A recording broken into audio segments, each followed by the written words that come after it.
Right, okay, so first question, if you had to think of one thing, or one topic that you most disagree with people on, what would it be? Probably politics. I think mainly politics is the main topic that I disagree with people on. For me, I think religion. طب أنا لازم أفكر شوية. What? لازم أفكر شوية. What are you talking about? Look at you, you're amazing. لازم أفكر No, شوية. you don't. Yalla, tell me. For me, it's probably what's going on at the moment is for Scotland and England for the Scottish independence. Being from Scotland, I disagree with it. I think the UK should stay as one.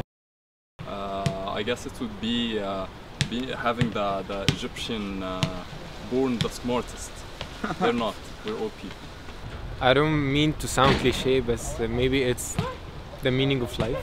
I just think it can rule people's lives too much. I think there's more to see in a world. I think it would be concerning Egypt and living in Egypt and wanting to stay here and not travel abroad and you know, start a future.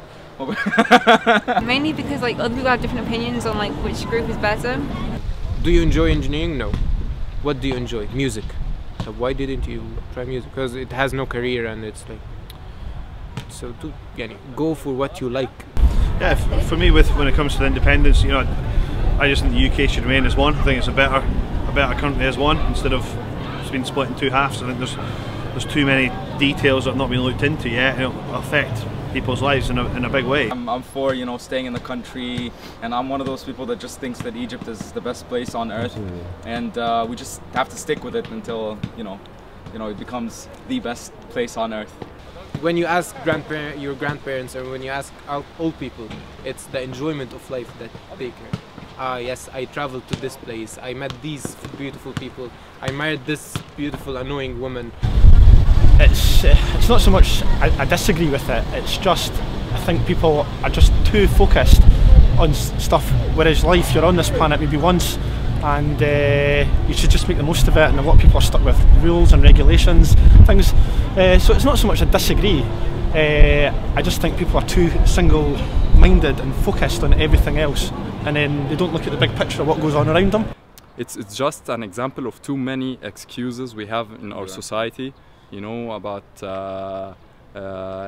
everything you can think about, people have excuse for. So people rely on this too much, and now we've turned into this nation who just have a lot of excuses and do nothing about it. Can you tell me about the most serious argument you've ever gotten into? The most serious argument, I think, it was with one of my relatives. Yeah. Actually, my uncle. Probably my dad. It's with my parents about my future.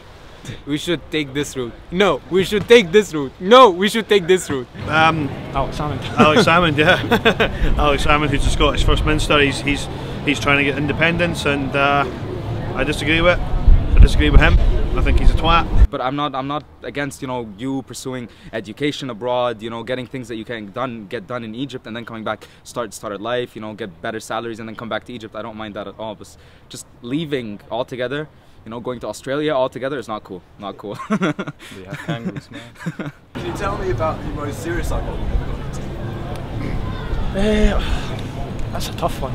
And we began, no, you've done this and this and this and that, and we can't do this if we want this country to go forward. I actually don't really answer to that question because I can't think of a proper argument that has been so heated that I would call it serious. Just maybe things with a couple of beers and talking to friends, not so much anything serious at all. If it's useless, then I don't argue. Yeah, I'm very similar, you know, when it comes to, you know, serious arguments. Not massive on it, but you know, probably sporting teams. So I'll get passionate in an argument about that with friends, and a bit of politics and things. Normally, always involve a drink when I'm having a passionate argument. But yeah, not someone that does really go out looking to have arguments. So not much there. I can tell you a recent serious argument. That was with my mum. She was really annoyed at me because she was. I think she was ill and I forgot to ask her how she was, and she got really annoyed with me and she went in a huff with me for like 3 days. She didn't speak to me at all in that time. resolve them at all. There wasn't anything. Yeah, I mean, no. Any arguments we get into, they do tend to get resolved at the time. And you move on. You know, I argue with my wife every night, but we always make up before. So there's not much there. No, we normally resolve them very quickly, and it's just the type of people we are, to be honest. So. It was a heated debate. The whole family was watching us. In the end, it was okay, and we still love each other.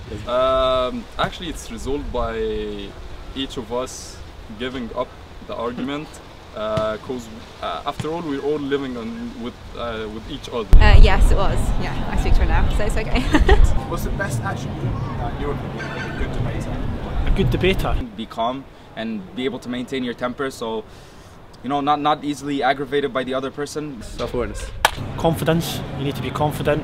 You need to believe in what you're talking about, I suppose, and I think you need to be quite quick as well. Being calm.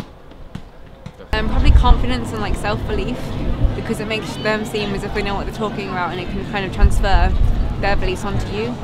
Maybe probably the presence of the person, so that can you feel the presence of that debater, that person in the room? Can they, you know, does everyone's attraction attract straight to them, and do they get the attention quick? Finding a goal to reach it. Conflict can come in different forms. You could have conflict with professional colleagues, you can have conflicts within the family, you can have conflicts with the system. And the maturity you show in trying to resolve this conflict is what makes you a better person. Either they are resolved in a very individual way, or a third party could be incorporated into the conflict resolution. I think conflicts actually helps us make better societies, I would say, depending on what the conflict's all about. And having a debate is what, you know, sharpens one's perspective on issues. It helps people, you know, view issues in different ways and from different directions, and solutions that are suitable for a wider variety of people within the society could be developed. Yes, conflicts are good. That's what I would say. Thanks. Thank you very much. Thank you so much.